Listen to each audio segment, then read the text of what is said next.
ഇന്നലെ ഒരു അത്ഭുത പ്രതിഭാസം കണ്ട ആ ചിരി ഇപ്പോഴും എനിക്ക് അടക്കാൻ കഴിയുന്നില്ല. കാരണം ഒരു കുപ്പിയുമായിട്ടാണ് നമ്മുടെ പ്രതിപക്ഷ നേതാവ് മുൻ മുഖ്യമന്ത്രി സഭയിൽ. കഷ്ടം തോന്നും. ഇത്രയും തരം താഴോ ആളുകൾ. ചൊറിയണമല്ലോ, ചൊറിയാൻ പോയതല്ലേ, ചൊറിഞ്ഞിട്ട് വരട്ടെ. അല്ല, ഇനി മുതല് പീരങ്കിക്കകത്ത് ഒഴിക്കാനുള്ളത് സംസം കിണറ്റിൽ നിന്നുള്ള വെള്ളവും അതുപോലെ തന്നെ ഗംഗയിൽ നിന്നുള്ള വെള്ളവും വേണമെന്നാണ് എന്റെ അഭിപ്രായം.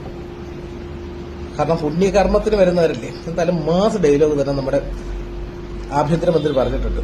ഇതെല്ലാം ഒന്ന് ടേസ്റ്റ് ചെയ്ത് വരട്ടെന്ന് നിക്കവിടെ. അയ്യോ, എനിക്ക് വയ്യ. എന്തായാലും അടിപൊളിയായിരുന്നു.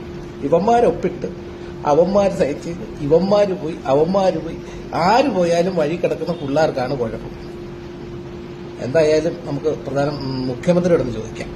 അല്ല, എന്താ പറയുന്നത് സാറേ?